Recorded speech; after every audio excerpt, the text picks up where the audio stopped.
Assalamualaikum, hai semua. Pada kesempatan kali ini, saya Anggraini Resti Midra dengan NIM 1503620009, Prodi Pendidikan Teknik Bangunan, Universitas Negeri Jakarta, akan membahas mengenai menggambar menggunakan perangkat lunak pada mata pelajaran gambar teknik bangunan. Jangan di skip ya.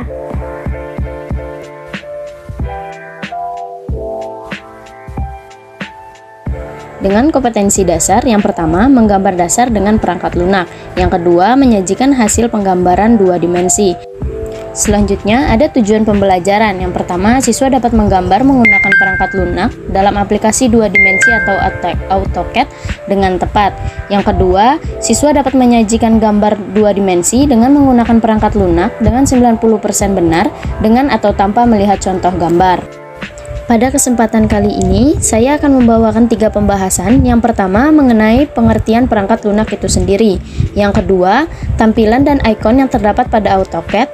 Dan yang ketiga, yaitu contoh gambar yang dapat dibuat menggunakan AutoCAD.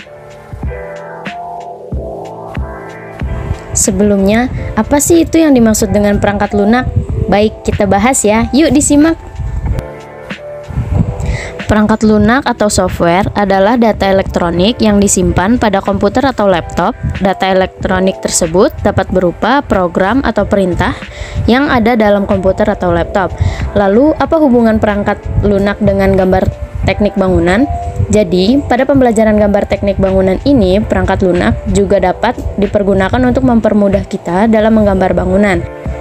Di mana dalam penggambaran menggunakan perangkat lunak ini kita memiliki keuntungan seperti kita tidak perlu melakukan pengukuran manual menggunakan mistar, namun hanya dengan mengetik ukuran yang akan kita proyeksikan dalam gambar. Akan tetapi dalam pemanfaatan perangkat lunak ini kita harus mengetahui apa saja yang terdapat pada fitur-fitur perangkat lunak tersebut. Pada perangkat lunak yang digunakan dalam gambar teknik ini dapat berupa AutoCAD atau Revit dan masih banyak lagi. Sebagai perangkat lunak yang digunakan dalam teknik gambar bangunan, AutoCAD dan Revit tentu memiliki perbedaan dalam pemanfaatannya, di mana AutoCAD merupakan aplikasi yang biasanya dipergunakan dalam penggambaran secara 2D atau dua dimensi, sedangkan Revit sendiri memiliki fungsi untuk mempermudah seseorang dalam menggambar secara 3D atau 3 dimensi. Nah, untuk kesempatan kali ini kita akan membahas mengenai AutoCAD dulu ya, sesuai dengan kompetensi dasar yang telah disebutkan tadi. Untuk pembahasan selanjutnya, yaitu pembahasan kedua mengenai tampilan dan ikon pada aplikasi AutoCAD. Nah, untuk gambar yang saya tampilkan ini merupakan tampilan layar dari aplikasi AutoCAD, di mana pada tampilan ini terdiri atas menu bar, toolbar, crosshair, UCS icon, command line, dan yang terakhir ada display. Di mana menu bar pada gambar ini berisi perintah-perintah dalam AutoCAD selain toolbar. Toolbar sendiri berisi perintah yang ditampilkan dalam bentuk simbol, sedangkan crosshair yaitu sebagai alat navigasi pada AutoCAD atau sama dengan kursor. Sedangkan UCS icon sebagai user koordinat, di mana dalam AutoCAD koordinat yang digunakan yaitu sumbu X dan sumbu Y. Command line berisi perintah yang berfungsi memasukkan line, circle, dan lain sebagainya.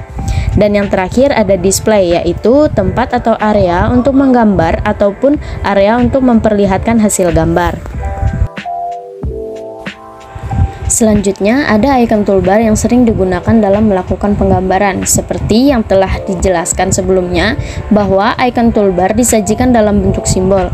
Namun dalam penggunaannya icon toolbar tidak hanya dengan mencari dan mengklik simbol tersebut, tetapi dapat menggunakan cara lain, di mana icon toolbar biasanya memiliki jalan pintas atau kata kunci, sehingga penggambaran akan lebih cepat dilakukan.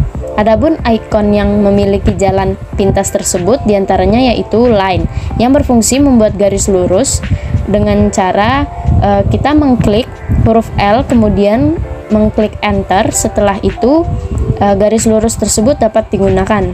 Tidak hanya line saja yang dapat menggunakan kata kunci dalam penggambaran AutoCAD, namun masih banyak ikon-ikon lain. Untuk ikon-ikon lain dapat dilihat dari tabel yang saya tampilkan ya.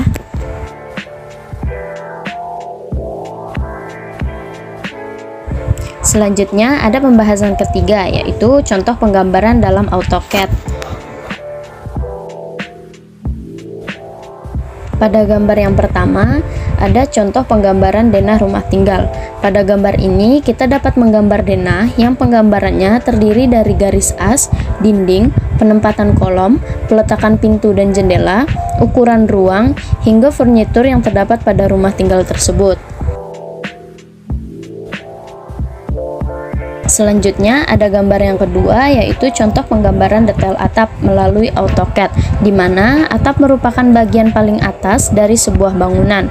Dalam pembuatannya harus ada rangkanya terlebih dahulu, atau yang sering disebut dengan kuda-kuda.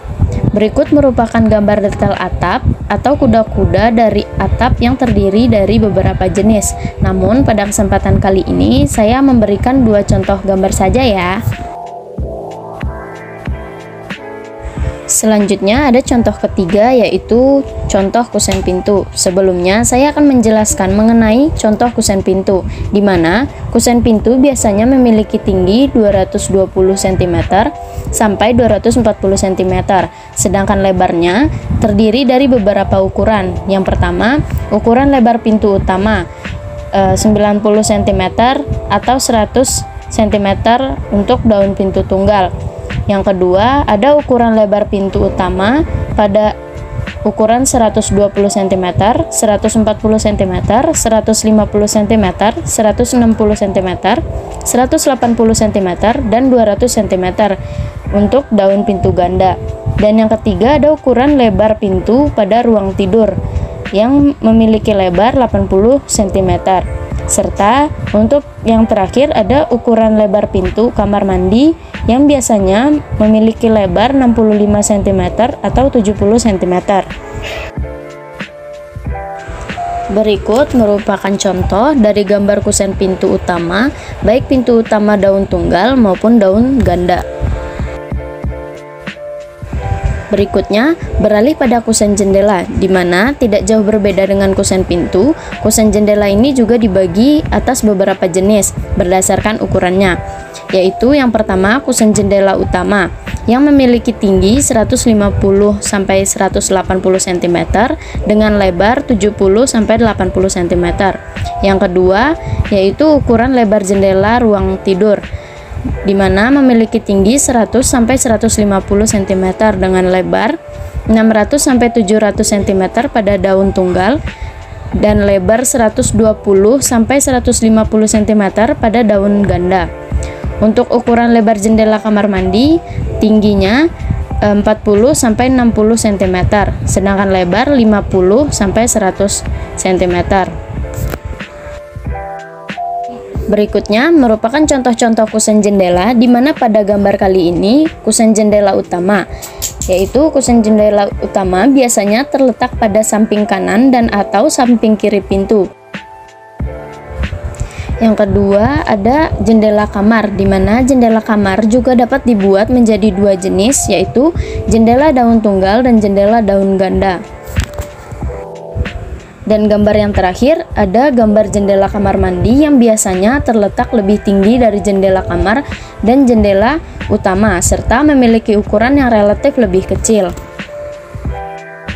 Sekian pembahasan materi kita pada kali ini, semoga bermanfaat. Terima kasih. Assalamualaikum warahmatullahi wabarakatuh.